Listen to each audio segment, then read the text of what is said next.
لو انزلنا هذا القرآن على جبل لرأيته خاشعا متصدعا من خشية الله وتلك الأمثال نضربها للناس لعلهم يتفكرون صدق الله مولانا العظيم وبلغنا رسوله النبي الكريم الأمين ونحن على ذلك من الشاهدين والشاكرين والحمد لله رب العالمين. قال الله تبارك وتعالى في شأن حبيبه في القرآن المجيد والفرقان الحميد: إن الله وملائكته يصلون على النبي يا أيها الذين آمنوا صلوا عليه وسلموا تسليما. الصلاة والسلام وعلى آله الصلاة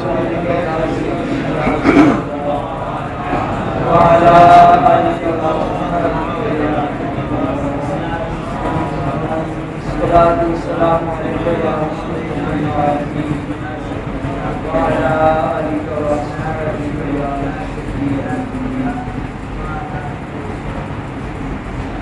انتہائی قابل سرکاری احترام عزیزان گرامی، اللہ رب العزت کا خصوصی کرم اور محض اس کی مہربانی ہے، اس نے ہمیں حضور نبی کریم صلی اللہ علیہ وسلم کی امت میں پیدا کروایا اور آج اس کی توفیق اور مہربانی سے نماز جمعہ کی ادائیگی کے لیے ہم اس کے حضور موجود ہیں۔ آج کے جمعہ المبارک کی یہ خصوصیت ہے کہ یہ ماہ رمضان المبارک کا جمعہ الوداع ہے۔ اس لحاظ سے انتہائی اہمیت و فضیلت اور قدر و منزلت کا حامل ہے آج کا یہ جمعہ۔ آج کی گفتگو کا عنوان ہے عظمت قرآن۔ اپنے موضوع کی کسی مناسبت سے سورہ الحشر کی 21 نمبر آیت کریمہ میں نے آپ کے سامنے تلاوت کی ہے، جس کا اردو ترجمہ ایک نظر سماعت فرمائیے۔ ارشاد خداوند ہے: لو انزلنا هذا القرآن على جبل لرأيته خاشعا متصدعا من خشية الله۔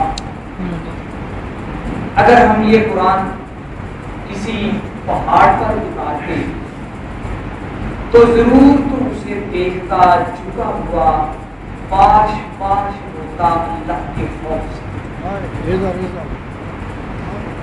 وَتِلْكَ الْأَمْثَالُ نَضْرِبُهَا لِلنَّاسِ لَعَلَّهُمْ يَتَفَكَّرُونَ، اور یہ مثالیں ہم لوگوں کے لیے بیان کرواتے ہیں کہ وہ سوچیں، غور کریں۔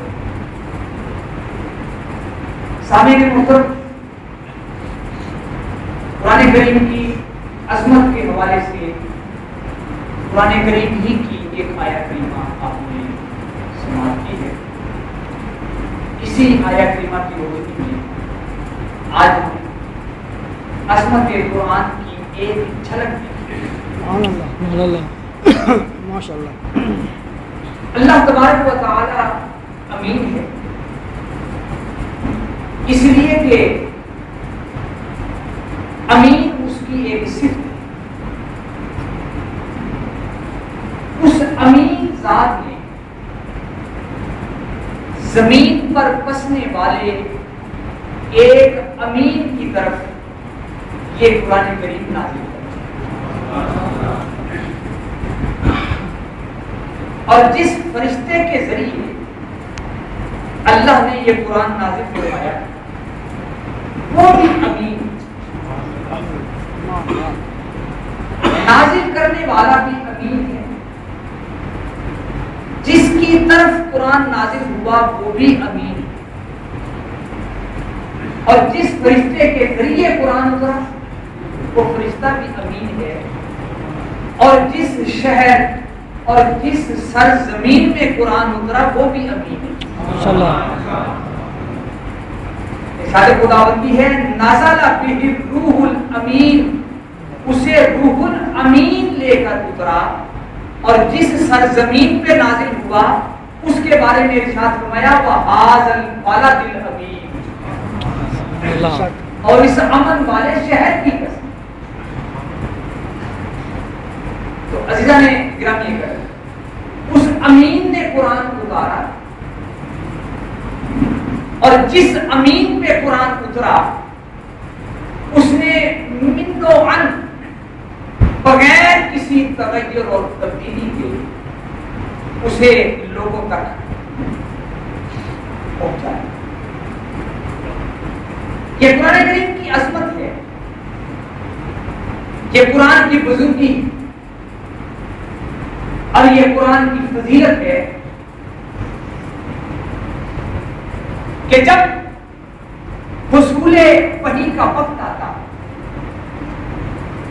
یوں ہی نہیں ہوتا تھا کہ جناب جبرائیل امین کو ایک سرسری سا حکم ملتا کہ قرآن لو اتنا حصہ اٹھاؤ اور جا کر محمود صلی اللہ علیہ وسلم کی بارگاہ میں پیش کر دو، یوں نہیں ہوتا۔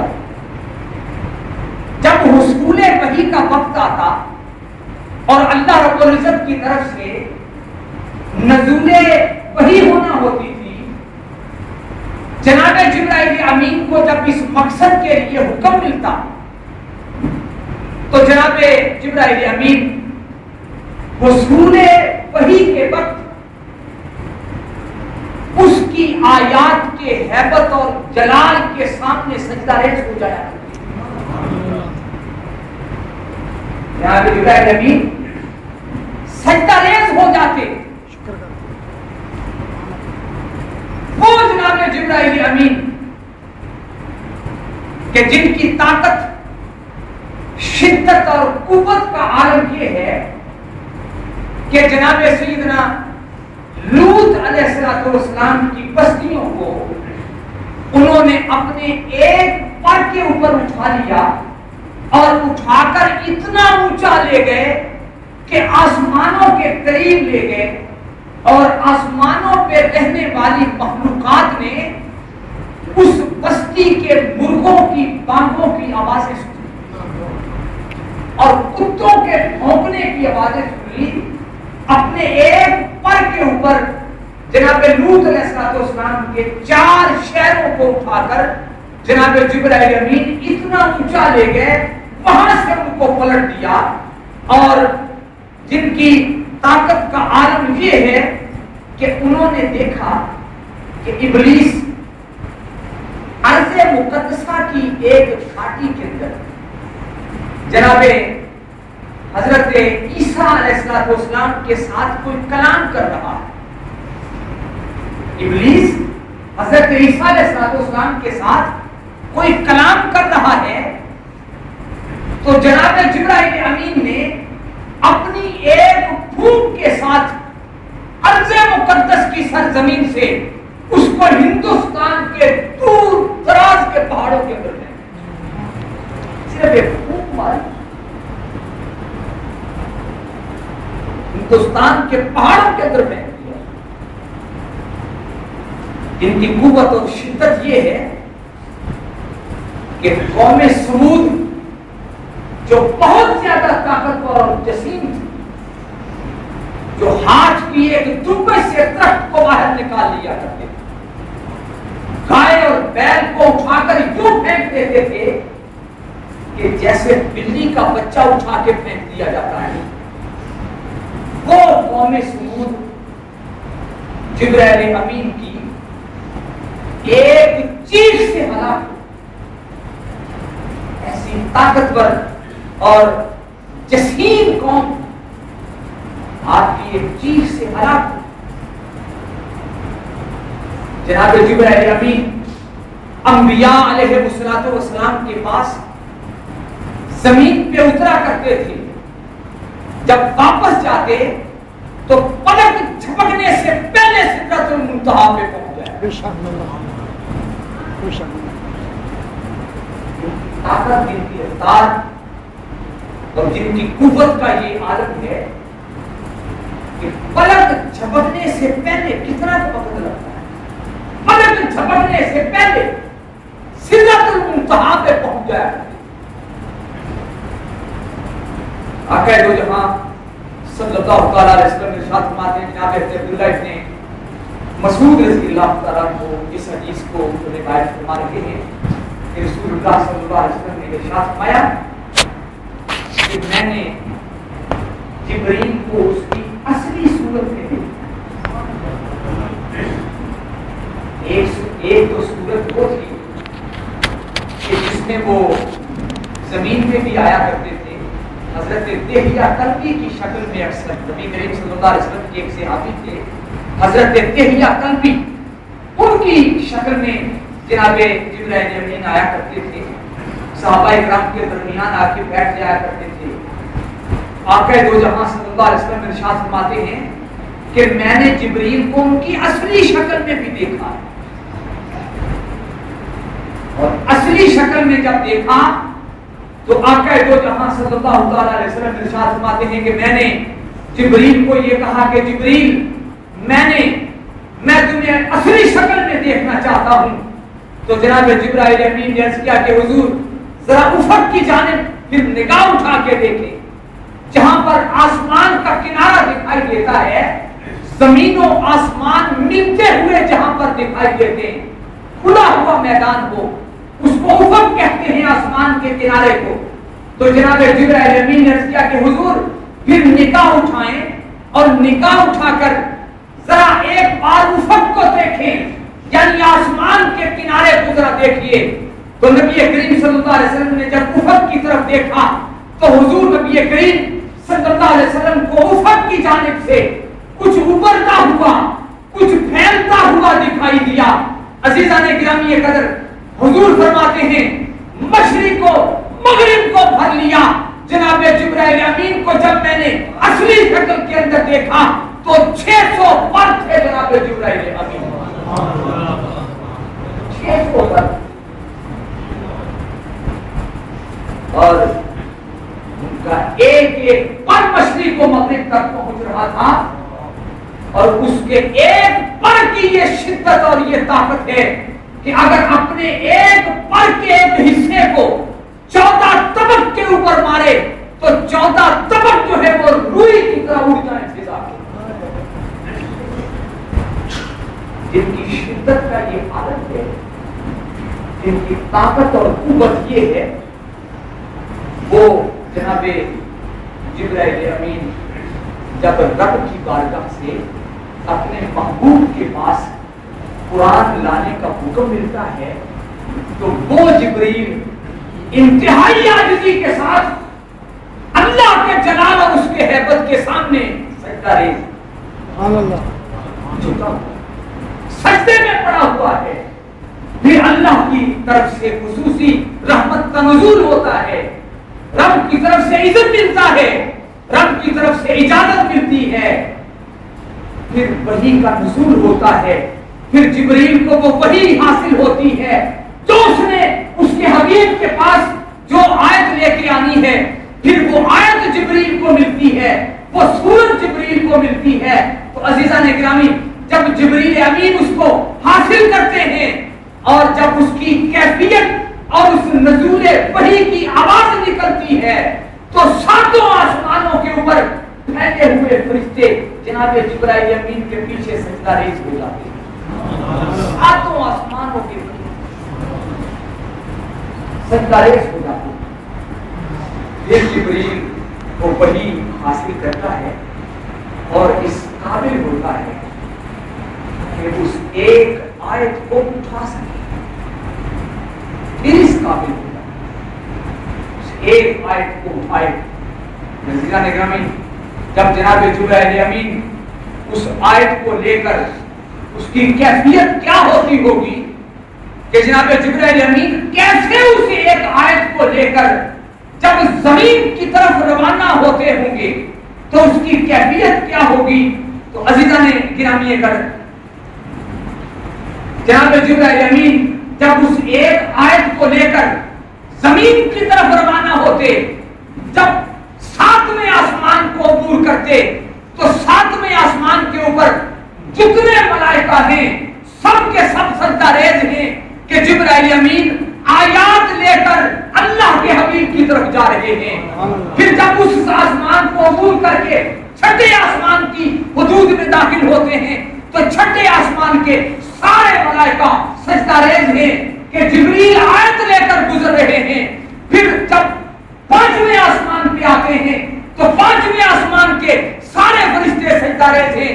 جب تک جبریل گزر نہیں جاتے ہیں اس ایک آیت کی یہ ہیبت ہے، اس سورت کا یہ جلال ہے کہ جس آسمان سے گزرتے ہیں فرشتے سجدہ ریز ہو کے چلے جاتے ہیں۔ زمین کی طرف اللہ کے حبیب کی طرف قرآن جا رہا، اور جب زمین کی حدود میں داخل ہوتے ہیں تو زمین کے اوپر پھیلے ہوئے جتنے ملائکہ ہیں زمین کے اوپر سجدہ ریز ہو جاتے ہیں کہ اللہ کے حبیب کی طرف قرآن کرنے والا نزول وحی ہو رہا۔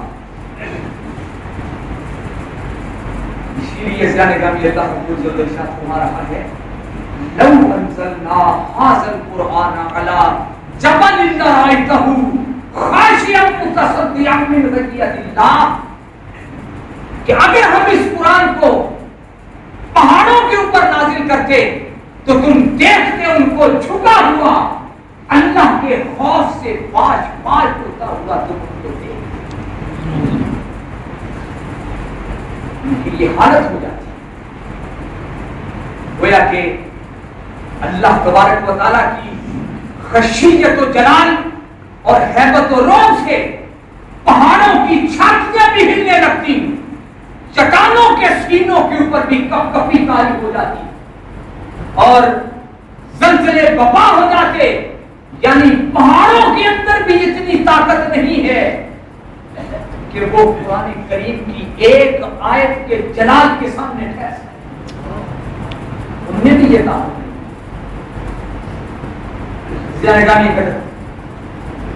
اس پر میں ایک روایت آپ کے سامنے یہاں پر عرض کرتا ہوں۔ جب سورہ الانعام نازل ہوئی جناب جبرائیل امین جب جیسا کہ میں نے عرض کیا جب سورت ملتی آیت ملتی جب وحی کا نزول ملتا تو جناب جبرائیل امین سجدہ ریز ہو جاتے تھے۔ جب سورہ الانعام کا نزول ہوا 70,000 فرشتے جناب جبرائیل امین کے ہمراہ، سورہ الانعام جب آئی 70,000 فرشتے جناب جبرائیل امین کے ساتھ ہیں، مشرق و مغرب کو بھر لیا ان فرشتوں، بلند آواز سے تسبیح و تقدیس بیان کر رہے تھے وہ فرشتے، اور سورہ الانعام کی ہیبت اور جلال کی وجہ سے زمین لرز رہی تھی، سرزمین مکہ لرز رہی تھی جب سورہ الانعام کا نزول ہوا، اور نبی کریم صلی اللہ تعالی علیہ وسلم کی زبان اقدس کے اوپر یہ الفاظ تھے سبحان اللہ العظیم سبحان اللہ العظیم سبحان اللہ العظیم۔ اور نبی کریم صلی اللہ علیہ وسلم اس وقت اتفاق سے اونٹنی کے اوپر سوار تھے۔ راوی کہتے ہیں کہ میں نے دیکھا کہ جب نزول وحی ہو رہا تھا تو یوں لگ رہا تھا کہ جیسے وہی اس کی اونٹنی کی ہڈیاں ٹوٹ جائیں۔ یہ کیفیت جب قرآن کریم کی سورت نازل ہوتی ہے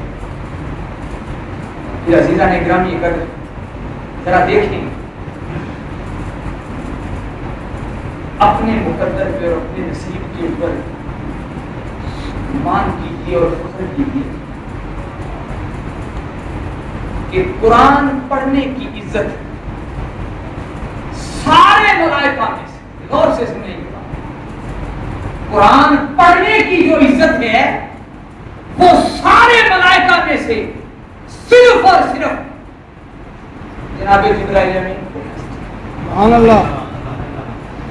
باقی کسی فرشتے کو قرآن پڑھنے کی اجازت نہیں.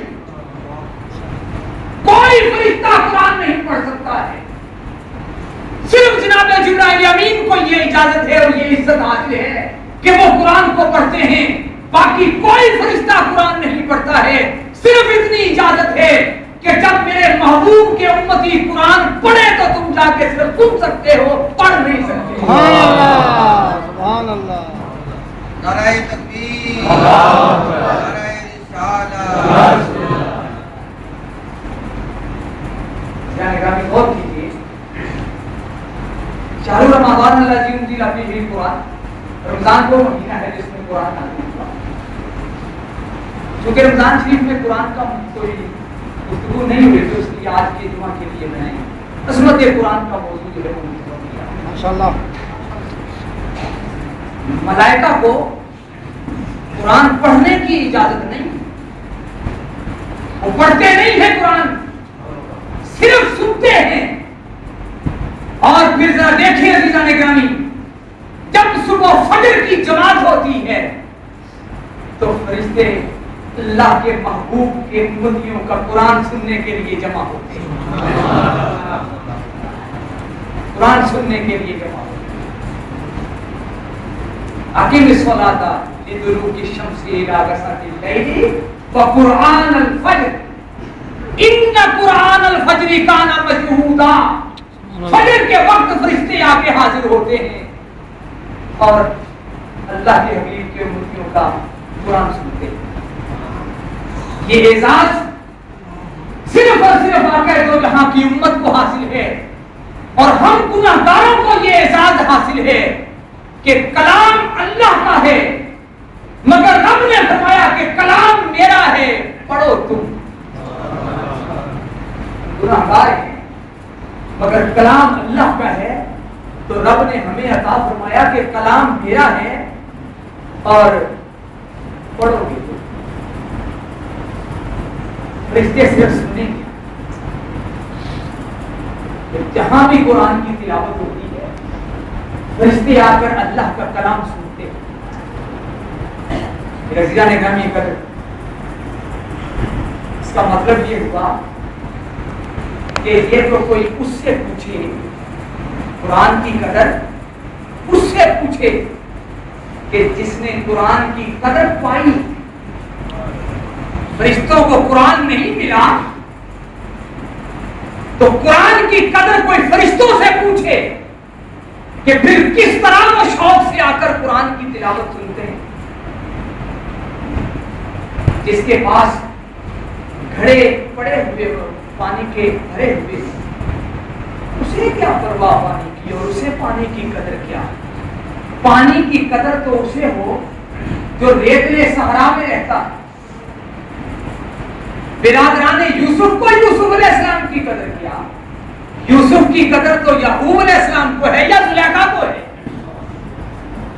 برادران یوسف کو کیا قدر. مکے کے نجدیوں کو محمد عربی کی قدر اور شان کا کیا پتا. محمد عربی کی شان کا پتہ کرنا ہو تو ابو بکر صدیق سے پوچھے کہ محمد عربی کی شان کیا ہوگی. چمگادڑ کو کیا پتا ہو سورج کی روشنی کیا ہے. اس لیے عزیزان گرامی قدر, جو پیاسا ہوگا پانی کی قدر اسے ہوگی. جو ریتلے صحرا میں رہتا ہوگا پانی کی قدر تو اسے ہوگی. ترسا دیا اپنے گریزاں نے اس قدر. بادل آئے اور برسے نہ, بارش نہ ہو, کیا حال ہوتا ہے اس وقت. شاعر کہہ رہا ہے ترسا دیا اپنے گریزاں نے اس قدر, ایک بوند بھی جو برسے سمندر لگے ہوئے. صحرا کے اندر اگر بارش کا ایک قطرہ بھی ٹپک پڑے تو وہ بھی ان کو سمندر لگتا ہے. سمندر کے قریب رہنے والے کو سمندر کی پرواہ نہیں. تو قدر اس کو ہے قرآن کی کہ جس کو قرآن ملا نہیں ہے. عزیزان گرامی قدر, وَآتَيْنَا دَاوُودَ زَبُورًا, یہ جو آیت ہے قرآن حکیم کے اندر وَآتَيْنَا دَاوُودَ زَبُورًا، اور ہم نے داؤد علیہ السلام کو زبور عطا فرمائی. اس آیت کریمہ کے تحت مفسرین نے لکھا ہے کہ جناب داؤد علیہ السلام کو اللہ رب العزت نے بہت ہی خوبصورت آواز عطا فرمائی تھی. اور لحن داؤدی تو ویسے بھی مشہور ہے کہ جب آپ قرآن کی تلاوت کرتے تھے بہت خوبصورت آواز سے قرآن کریم کی تلاوت کرتے تھے. جب کبھی من میں آتا، جب کبھی دل کرتا زبور پڑھنے کو، تو جناب داؤد علیہ السلام اپنے شہر سے باہر جنگل میں نکل جاتے زبور پڑھنے کے لیے. وہاں پر باقاعدہ صفیں بنائی جاتی، آپ کے پیچھے پہلے آپ کی قوم کے علماء کھڑے ہوتے، پھر عمراء کھڑے ہوتے، ان کے پیچھے جنات کھڑے ہوتے. جناب داؤد علیہ السلام قرآن کریم کی تلاوت کرتے تھے، جب زبور پڑھتے تھے، جب جناب داؤد علیہ السلام زبور پڑھتے، اوپر سے گزرنے والے پرندے جو پرواز کرتے تھے وہ بھی رک جایا کرتے تھے. اور جب آپ تلاوت شروع کرتے تو عزیزان گرامی ایسی دقت طاری ہو جایا کرتی تھی کہ جناب داؤد علیہ السلام رو رہے، آپ کے پیچھے کھڑے ہوئی ساری مخلوقات رو رہی، پرندے بھی پرواز روک کے فضا کے اندر کھڑے. جس ندی، جس نہر اور دریا کے پاس کھڑے ہو کر جناب داؤد علیہ السلام زبور کی تلاوت کیا کرتے تھے، اس کا پانی بھی جناب داؤد علیہ السلام کی یہ تلاوت سن کے رک جایا کرتا تھا. ندی کا پانی تھم جاتا جب جناب داؤد علیہ السلام زبور کی تلاوت کرتے. تو عزیزان گرامی قدر جناب داؤد زبور کی تلاوت کرتے اپنی مرضی سے کرتے، اپنے من سے کرتے، اپنے ترنم سے کرتے. اور سنتا کون تھا؟ زمین کی مخلوق سنتی، علماء سنتے ہیں، جنات سنتے ہیں، پرندے سنتے ہیں، پانی سنتا ہے، شجر و حجر سنتے ہیں، زمین کی مخلوق سنتی ہے جب جناب داؤد زبور پڑھتے ہیں. مگر عزیزان گرامی قدر جب آقا دو جہاں کا امتی قرآن کی تلاوت سنتا ہے، پڑھ کرتا ہے، تو زمین کی مخلوق ہی نہیں آسمان سے فرشتے سننے کے لیے. نعرہ تکبیر، نعرہ رسالہ. میں یہ کہہ رہا تھا کہ پھر جب وہ جناب داؤد علیہ السلام زبور کی تلاوت کرتے ہیں اپنی مرضی سے کرتے ہیں، اپنے ترنم میں کرتے ہیں، اپنے دل میں آتا ہے تو کرتے ہیں، اپنا من چاہتا ہے تو کرتے ہیں. مگر اللہ کے محبوب کا معاملہ ذرا دیکھیں کہ رب کا محبوب سو رہا، اللہ کا حبیب اپنے کاشانہ اقدس پہ سو رہا ہے. رب کائنات نے جناب جبرائیل امین کو حکم ارشاد فرمایا کہ جبریل ذرا جاؤ تو صحیح، جا کر میرے محبوب کو جگاؤ، میرے محبوب کو بیدار کرو، جگاؤ جا کر میرے محبوب کو. جناب جبرائیل امین نے عرض کیا مولا کریم بڑی راتوں کے بعد تیرا محبوب آج سویا ہے، کئی دنوں کے بعد آج آرام کر رہا ہے، سو رہا ہے، تو تو نے حکم ارشاد فرمایا ہے کہ جا کر میرے محبوب کو ذرا بیدار کر، میرے محبوب کو جا کے جگا. تو مولا کریم کیوں اپنے حبیب کو بے آرام کر رہا ہے؟ تو رب کائنات نے ارشاد فرمایا جبریل ٹھیک ہے میرا محبوب سو رہا ہے، پر میرے من میں بھی تو کچھ آ رہا، میں بھی تو کچھ چاہ رہا ہوں، میری بھی کچھ مرضی ہے اس وقت. جناب جبرائیل امین نے عرض کیا ٹھیک ہے مولا کریم، میں تیرے حبیب کی بارگاہ میں جا رہا ہوں. رب کائنات نے ارشاد فرمایا کہ میرے محبوب کی بارگاہ میں جا رہے ہو, میرا محبوب سو رہا ہے, بیدار کرنے جا رہے ہو, ذرا جانے سے پہلے مجھ سے سلیقہ بھی سیکھ جاؤ کہ میرے محبوب کو جگانا کیسے, ذرا آداب بھی تو سیکھ جاؤ. عرض کیا مولا کریم ارشاد فرمائیں کیا بولوں جا کر, کیا کہوں, کیسے جگاؤں تیرے محبوب کو, یا ایھا الرسول کہوں, یا ایھا النبی کہوں تیرے محبوب کو, یا احمد کہوں, یا محمد کہوں, کس طرح میں جا کر تیرے محبوب کو پکاروں اور تیرے محبوب کو بیدار کروں, کیا کہوں؟ تو اللہ رب العزت نے ارشاد فرمایا کہ نہیں جبریل, یہ نہیں کہنا ہے, آج میرے محبوب کو جا کر یا ایھا النبی نہیں کہنا, یا محمد نہیں کہنا ہے, یا احمد نہیں کہنا, یا رسول نہیں کہنا ہے. تو جناب جبرائیل امین نے عرض کیا کہ مولا کریم پھر میں جا کر کیا کہوں؟ رب کائنات نے فرمایا کہ یاد رکھ یہ موسیٰ علیہ السلام نہیں ہے کہ جن کو جا کر تو براہ راست جا کر یوں کہتے کہ یا موسیٰ فاخلعنا علیک, اے موسیٰ جوتے اتار دیجئے.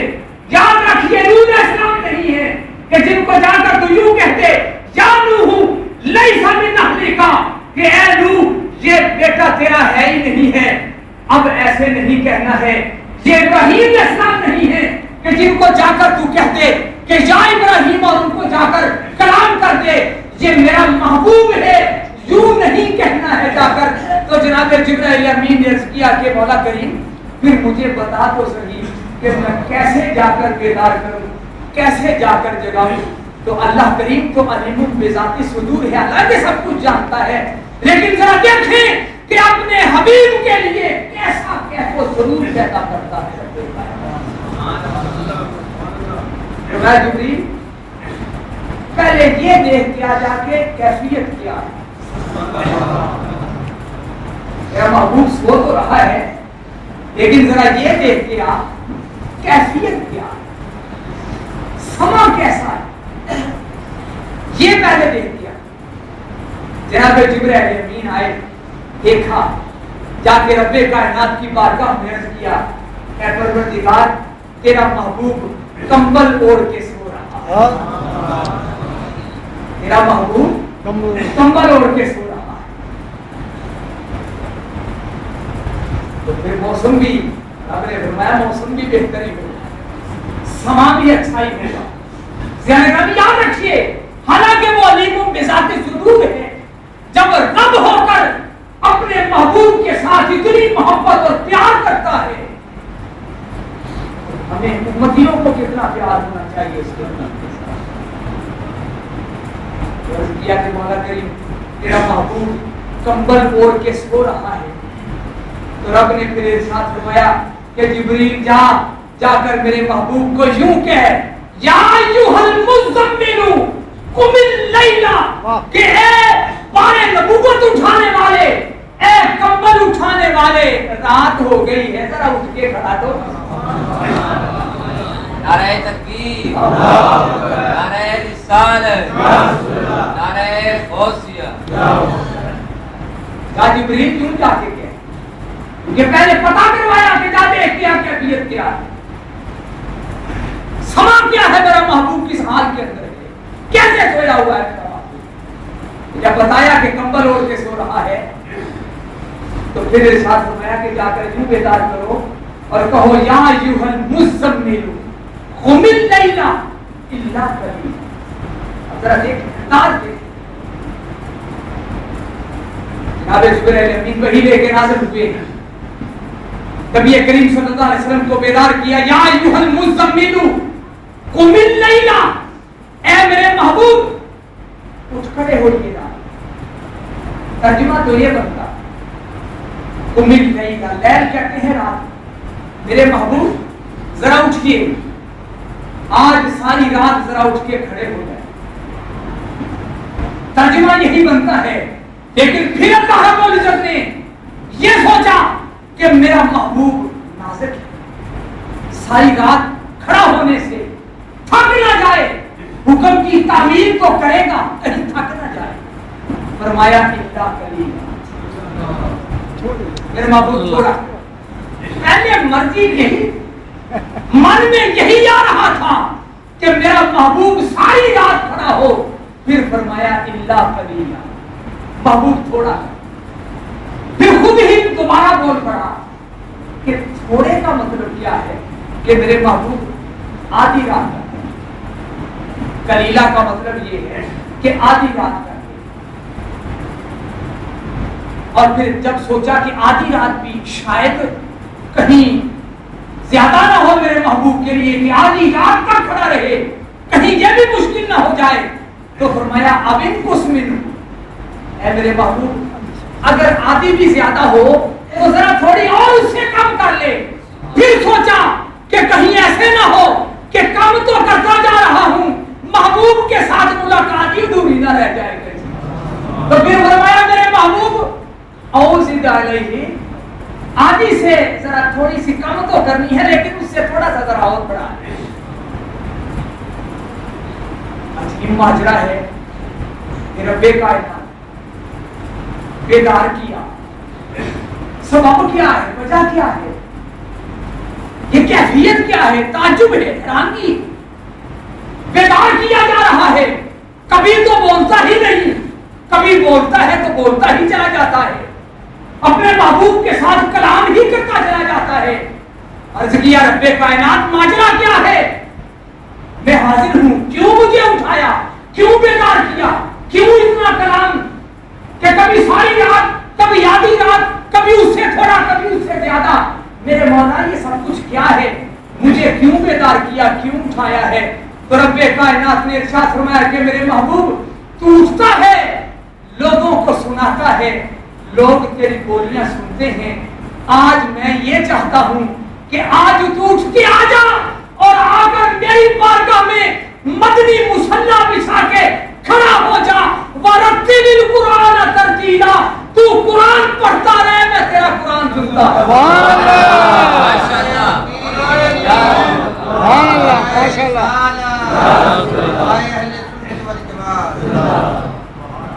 آج محبوب من یہ چاہ رہا ہے ماشاءاللہ کہ بس تو ہو اور میں ہوں، تو قرآن پڑھے میں سنوں، اور پھر پڑھ بھی ایسے وَرَتِّلِ الْقُرْآنَ تَرْتِیلًا کہ میرے محبوب خوب ٹھہر ٹھہر کے پڑھنا،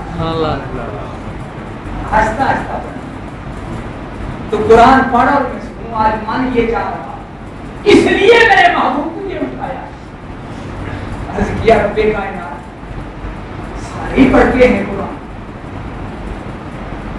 یہ تو بولی سارے بولتے ہیں، تو اللہ کریم نے ارشاد فرمایا میرے محبوب مجھے کسی کے بولنے سے کیا ہے، مجھے کسی کی بولی سے کیا، مجھے تو پیار تیری بولی کے ساتھ، سبحان اللہ، مجھے تو تیری بولی سے پیار ہے کہ آج تو بولے اور میں سنوں، بس ہم دونوں ہی ہوگا، دنیا ستی ہے، سب کو سنا دیا ہے، آج سارے سو گئے، کوئی بھی نہیں جاگ رہا، کوئی بھی آج تیرا کلام نہیں سن رہا ہے، آج تو بولے گا اور بس میں سنوں گا۔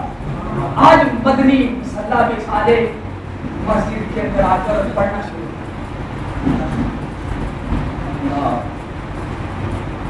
تیری ہک ہک بولی تو قربان کر، تیری ہک ہک بولی تو قربان کراں سارے جمل جہان دی بولی، میں ہر بولی تے کن لایا پر تے وام کسے دی نہیں ہوتی۔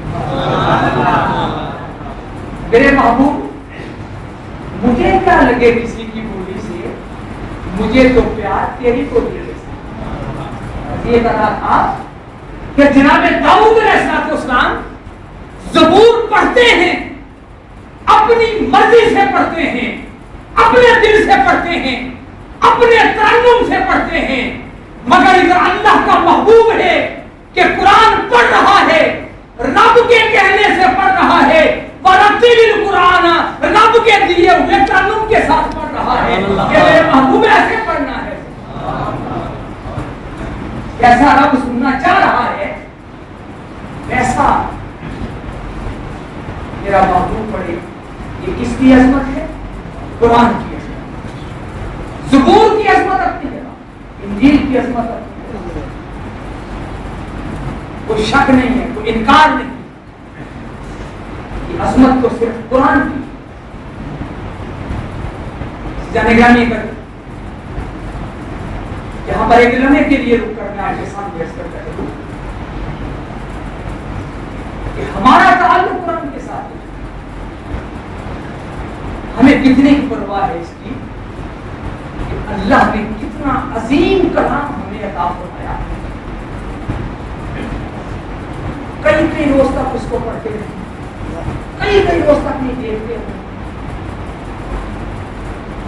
جب کیا کہتے جہاں صلی اللہ تعالی علیہ وسلم صحابہ کرام علیہم رضوان سے ارشاد فرماتے ہیں کہ میرے صحابہ کیا تمہارا یہ دل کرتا ہے کہ تم ساری رات نفل ادا کرو، سارا دن قیام کرو؟ تو صحابہ نے عرض کیا ہاں یا رسول اللہ صلی اللہ علیہ وسلم، ہم تو ایسا چاہتے ہیں کہ ہم ساری رات قیام کریں۔ اللہ کے حبیب نے ارشاد فرمایا کہ جو شخص صبح کو قرآن حکیم کی ایک آیت سیکھ لیتا ہے کسی استاد سے، تو ایسے ہے کہ جیسے اس نے 200 رکعت نفل ادا کی۔ ماشاءاللہ 200 رکعت نفل ادا، ایک آیت جس نے سیکھی، جس نے کسی کو سکھائی، ایک سیکھنے والے کا اجر یہ ہے کہ جیسے اس نے 200 رکعت نفل ادا کی۔ نبی کریم صلی اللہ علیہ وسلم صحابہ اکرام کے درمیان بیٹھے ہوئے، جہاں ایسے عقبہ بن عامر رضی اللہ تعالیٰ عنہ اس حدیث کے راوی بیان کرتے ہیں کہ رسول اللہ صلی اللہ علیہ وسلم تشریف لائے جبکہ ہم چبوترے کے اوپر بیٹھے ہوئے، تو مسجد نبوی شریف کے اندر اصحاب صفہ چبوترا ہے، آپ کہہ دو جہاں ماشاءاللہ ماشاءاللہ بتاؤ طرح علیہ ہم چبوترے پر بیٹھے ہوئے تھے، آپ نے فرمایا تم میں سے کسی شخص کو یہ پسند ہے کہ وہ بطحان وادی میں جائے اور وہاں سے جا کر بغیر کسی گناہ کے، بغیر کسی قطع رحمی کے 2 بڑے کوہانوں والی سرخ اونٹنیاں لے آئے بغیر کسی قیمت کے؟ تو صحابہ نے عرض کیا یا رسول اللہ صلی اللہ علیہ وسلم، ہم کو یہ بات پسند ہے کہ 2 اونٹنیاں سرخ ہمیں مل جائیں، قطع رحمی بھی نہ ہو، گناہ بھی کوئی نہ ہو، قیمت بھی کوئی نہ لگے، تو ہمیں 2 سرخ اونٹنیاں مل جائیں۔ تو حضور نبی کریم صلی اللہ تعالی علیہ وسلم نے ارشاد فرمایا کہ تم میں سے جو کوئی شخص قرآن کریم کی 2 آیات سیکھ لیتا ہے وہ شخص 2 اونٹنیوں کا صدقہ کرنے جتنا ثواب پا جاتا ہے۔ 2 آیتیں تھی، اگر کوئی 4 سیکھ لے تو 4 اونٹنیوں سے زیادہ کا ثواب ملے گا، کوئی 10 آیتیں سیکھ لے 10 سے زیادہ کا ثواب ملے گا۔ طالب المدہ ماشاءاللہ یہ قرآن کی عظمت۔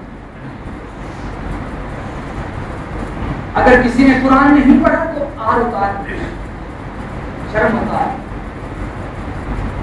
قرآن کے ساتھ لگاؤ اور محبت پیدا، دیکھیں اس کی برکات کیا۔ جناب گرامی، سکھوں کے گرو نانک سے کسی نے پوچھا کہ گرو نانک ذرا یہ بتاؤ کہ قرآن کیسا کلام ہے، قرآن کیسی کتاب ہے؟ تو گرو نانک نے کہا کہ اگر گرو نانک سے پوچھتے ہو تو گرو نانک نے انجیل پڑھی ہے، گرو نانک نے قرآن پڑھی ہے، گرو نانک نے گرنتھ پڑھا ہے، گرو نانک نے وید پڑھا ہے، گرو نانک نے ہندوؤں کی کتابیں پڑھی ہیں، مگر اللہ کی قسم جب سے قرآن پڑھا ہے آج تک ناغہ نہیں کیا ہے۔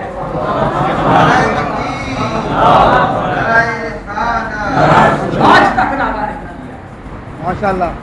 جب سے قرآن پڑھا اور قرآن نظر سے گزرا آج تک ناغہ نہیں کیا۔ اس کے علاوہ کیا پتہ ہے؟ اگر سکھوں کا گرو ایک دن بھی ناغہ نہیں کرتا ہے، ناراض نہ ہوئے، غیر مسلم کبھی بھی مسلمان سے بہتر نہیں، بے شک، لیکن ہم نے اپنے طرز عمل پہ غور کرنا ہے کہ اگر سکھوں کا گرو ایک دن بھی قرآن کا ناغہ نہیں کرتا تو ہم کتنے کتنے دنوں کے بعد قرآن کو آتے ہیں۔ ہندوؤں کے ایک پنڈت سے کسی نے پوچھا کہ ذرا یہ بتاؤ کہ قرآن کی بولی اور قرآن کی زبان کیسی؟ تو اس ہندو پنڈت نے کہا کہ قسم ہے مجھے اپنے پیدا کرنے پر، دنیا کی کتابیں پڑھی، سارے مذہبوں کی کتابیں میں نے پڑھی ہیں، مگر قرآن کی زبان سب سے میٹھی ہے، قرآن جیسی زبان کسی سے نہیں۔ حضرت فاضل بریلوی رحمۃ اللہ تعالی علیہ کے خلیفہ رشید حضرت صدر اللہ فاضل علامہ نعیم الدین مراد آبادی رحمۃ اللہ تعالی علیہ سے رام چند پنڈت نے یہ کہا کہ اے مسلمانوں کے عالم دین، ذرا مجھے دیکھو کہ میں ہندو ہوں اور مجھے تمہاری کتاب کے 15 سپارے حفظ، 15 سپارے حفظ ہیں، ہندو ہو کر مجھے 15 سپارے حفظ ہیں، تو تم ذرا یہ بتاؤ کہ میری کتاب تمہیں کتنی کیا؟ ہندو پنڈت نے حضرت سید نعیم الدین مراد آبادی سے یہ کہا کہ تمہاری کتاب کے مجھے 15 سپارے حفظ ہیں، 15 سپارے، تو میری کتاب کے تمہیں کتنے کے صفحے یاد ہیں؟ جناب حضرت سید نعیم الدین مراد آبادی رحمۃ اللہ علیہ نے فرمایا کہ او ہندو پنڈت، یہ میری کتاب کا کمال ہے کہ تیرے سینے میں بھی 15 سپارے اتر گئے، یہ تیری کتاب کا نقص ہے کہ تو اپنی کتاب کا آپ بھی مجھے ایک صفحہ نہیں سنا۔ نعرہ تکبیر، نعرہ رسالت، نعرہ غوثیہ۔ میری کتاب کا کمال ہے کہ تو ہندو ہے اور تیرے سینے میں 15 سپارے اتر گئے، یہ تیری کتاب کا نقص ہے کہ تو ایک صفحہ بھی اس کا نہیں سنا سکتا، نہیں تو ایک صفحہ سنا مجھے اپنی کتاب کا، خود ہی سنا آپ ہی سنا دیں، مجھے کیا پوچھتا ہے، آپ سنا دیں۔ یہ اعزاز اور یہ کمال صرف قرآن کو حاصل ہے۔ ماشاءاللہ علامہ صاحب، تجینہ گزرے گا اللہ رب العزت قرآن کے ساتھ ہمیں لگاؤ عطا فرمائے۔ اگر آپ اجازت دیں تو میں ایک واقعہ آپ کے سامنے سے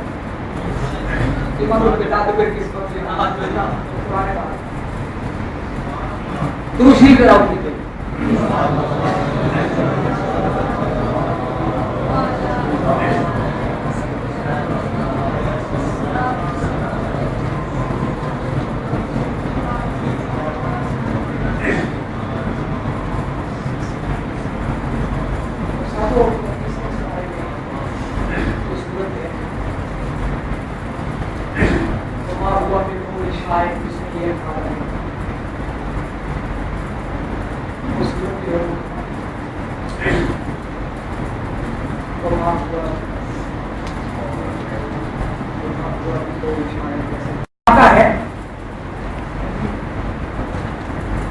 جناب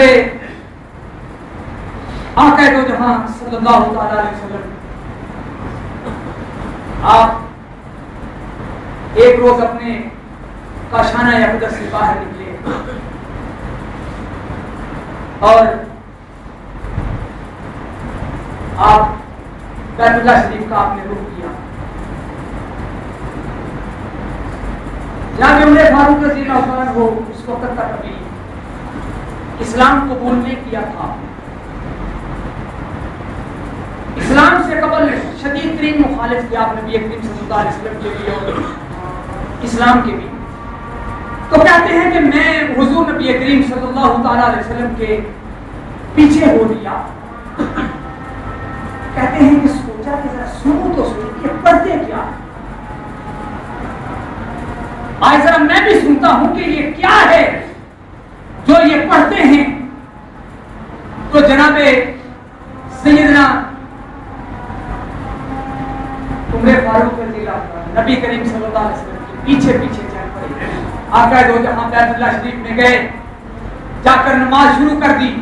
جناب عمر فاروق رضی اللہ تعالیٰ عنہ آپ چھپ کے بیٹھ گئے, حضور کا قرآن سننا شروع کر دیا. آپ صلی اللہ علیہ وسلم نے سورہ الحاقہ کی تلاوت فرمائی. الحاقہ ملحاقہ وما ادراک ملحاقہ, حضور تلاوت فرماتے جا رہے ہیں. جناب عمر فاروق رضی اللہ تعالیٰ عنہ سنتے جا رہے ہیں. تو عزیزان گرامی قدر, جب آیات کا نظم و ضبط اور ایک مخصوص انداز کے ساتھ آیات کے اختتام کو جناب عمر فاروق نے سنا, تو حضرت عمر فاروق کہتے ہیں کہ میرے دل میں خیال گزرا کہ یہ تو کوئی بہت بڑا شاعر ہے, کہ ایسا کلام کہتا ہے, ایسا کلام بولتا ہے, بہت بڑا شاعر ہے. کہتے ہیں کہ جب میرے دل کے اندر یہ خیال آ رہا تھا تو آقا دو جہاں صلی اللہ تعالی علیہ وسلم نے یہ آیت کریمہ تلاوت فرما دی.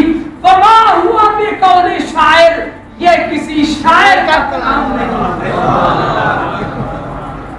یہ کسی شاعر کا کلام نہیں. تو جناب عمر رضی اللہ تعالیٰ عنہ کہتے ہیں کہ سوچ میں دل میں رہا ہوں تو انہوں نے مجھے سنا دی ہے. میری بات, اس کا مطلب یہ ہوا کہ میری بات انہوں نے سنا دی ہے کہ میں سوچ رہا ہوں کہ یہ شاعر ہے, تو انہوں نے کہہ دیا ہے کہ وما ہوا بقول شاعر, یہ کسی شاعر کا کلام نہیں ہے. تو کہتے ہیں کہ پھر میں نے اپنے دل میں سوچا کہ اس کا مطلب یہ ہوا کہ یہ تو کوئی کاہن ہے. کاہن ہوتا ہے کہ جو اٹکل سے لوگوں کی باتیں بتا دیا کرتے تھے. یہ جادوگر جو ہیں, یہ انہوں نے کہا کہ یہ تو کوئی کاہن ہے کہ دل کی باتیں بھی جان لیتا ہے. جب میرے دل میں یہ خیال آیا تو آپ نے یہ تلاوت فرما دیا ولا بقول کاہن, یہ کسی کاہن کا کلام نہیں ہے. کہتے ہیں کہ پھر میں نے سوچا اور میرے دل میں خیال آیا کہ یہ کسی شاعر کا کلام بھی نہیں اور یہ کسی کاہن کا قول بھی نہیں ہے. تو پھر یہ کلام ہے کس کا, یہ آیا کہاں سے ہے؟ تو آقا دو جہاں نے اس کے بعد تلاوت فرمایا تنزیل من رب العالمین, یہ رب العالمین کی طرف سے نازل کی جا رہی. فرماتے ہیں میرے دل کی کیفیت بدل گئی, اسلام کی دولت رب نے مجھے عطا. اس لیے جانے کا میں آئیے قرآن کے ساتھ اپنا تعلق قائم کرتے ہیں, قرآن سے محبت کرتے ہیں. اللہ رب العزت ہمیں قرآن کو سمجھنے کی اور اس پہ عمل کی توفیق عطا فرمائے.